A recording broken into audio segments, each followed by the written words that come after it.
తమిళ hero Dhanush కథానాయకుడిగా తన 50వ చిత్రం 'రాయన్'ని తెరకెక్కించి రిలీజ్ చేసిన విషయం తెలిసిందే. శుక్రవారం రిలీజ్ అయిన ఈ సినిమాకి ట్విట్టర్ రివ్యూ ఎలా ఉందో చూద్దాం. ధనుష్ 50వ చిత్రానికి ఊహించని టాక్ అయితే ఫ్యాన్స్ నుంచి వస్తుంది. ఇంతకీ సినిమా హిట్టా ఫట్టా చూద్దాం. ధనుష్ 50వ చిత్రం 'రాయన్' జూలై 26న వరల్డ్ వైడ్గా విడుదల చేశారు.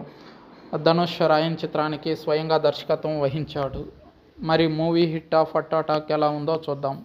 ధనుష్ హీరోగా పరిశ్రమలో అడుగుపెట్టి 2 దశాబ్దాలు దాటిపోయింది. ధనుష్ కెరీర్ బిగినింగ్లో అనేక విమర్శలు ఎదుర్కొన్నారు. ఇతడు ఎలా హీరో అని అవమానించారు. ఆ విమర్శలకు చెక్ పెడుతూ ధనుష్ గొప్ప నటుడిగా పేరు తెచ్చుకున్నాడు. కోలీవుడ్ స్టార్స్లో ఒకరిగా ఎదిగిన ధనుష్ 50 చిత్రాలు పూర్తి చేశాడు. ధనుష్ తన 50వ చిత్రానికి ఆయనే స్వయంగా దర్శకత్వం వహించాడు. ధనుష్ కెరీర్లో మైలురాయి ఈ చిత్రంగా తెరకెక్కిన 'రాయన్' విడుదలైంది. ఈ చిత్రం ఎస్.జె. సూర్య, ప్రకాష్ రాజ్, వరలక్ష్మి శరత్ కుమార్, సెల్వరాఘవన్, అపర్ణ బాలమురళి, దసరా విజయ్ వంటి స్టార్ క్యాస్ట్ నటించారు. 'రాయన్' ప్రీమియర్స్ ఇప్పటికే ముగిశాయి.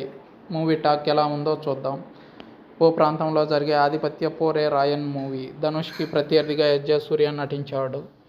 ధనుష్కి చెక్ పెట్టాలని నలుగురు ప్రత్యర్థులు ఒకటి అవుతారు. మరి ధనుష్ వారిని ఎలా ఎదిరించి ఎలా నిలబడ్డాడో అనేది కథ. ఆడియన్స్ అభిప్రాయంలో 'రాయన్' ఫస్ట్ హాఫ్ బాగుంది. ధనుష్ నటన, ఏఆర్ రెహమాన్ మ్యూజిక్ గురించి ఆడియన్స్ ప్రత్యేకంగా ప్రస్తావిస్తున్నారు. ఇంటర్వెల్ బ్యాంగ్ అదిరిపోయింది. సెకండ్ హాఫ్కి మంచి సెటప్ కుదిరింది అని ఆడియన్స్ సోషల్ మీడియాలో కామెంట్స్ చేస్తున్నారు. 'రాయన్' మూవీలో సందీప్ కిషన్ ఓ కీలక రోల్ చేయడం విశేషం.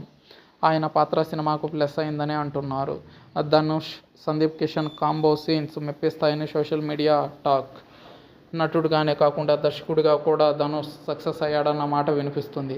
ధనుష్ డైరెక్షన్ స్కిల్స్ అద్భుతం అంటున్నారు. ధనుష్ ఈ మూవీతో మరో బ్లాక్ బస్టర్ తన ఖాతాలో వేసుకున్నాడన్న వాదన వినిపిస్తుంది. ఎప్పట్లాగే ఎస్.జె. సూర్య తన పాత్రకు పూర్తి న్యాయం చేశాడు. ఎస్.జె. సూర్య పాత్ర డిజైన్ చేసిన తీరు కూడా ఆకట్టుకుంటుంది అంటున్నారు. రా అండ్ రస్టిక్ రోల్లో ధనుష్ మరోసారి అద్భుతం చేశాడు. గుండు చేయించుకుని ధనుష్ డి గ్లామర్ పాత్రలో ప్రేక్షకులను మెస్మరైజ్ చేశాడు. మూవీలో కీలక రోల్స్ చేసిన నటులు వారి పాత్రలు చక్కగా కుదిరాయని ఆడియన్స్ అభిప్రాయం. ముఖ్యంగా ఏఆర్ రెహమాన్ కమ్బ్యాక్ అయ్యారు. ఆయన మ్యూజిక్ చాలా బాగుందని కామెంట్స్ చేస్తున్నారు. మొత్తంగా 'రాయన్' చిత్రం పాజిటివ్ టాక్ సొంతం చేసుకుంది. పూర్తి రివ్యూ చూస్తే కానీ ఫలితం ఏమిటో అంచనా వేయలేం. ఇది కేవలం ఫ్యాన్స్ నుంచి వచ్చిన ట్విట్టర్ రివ్యూ.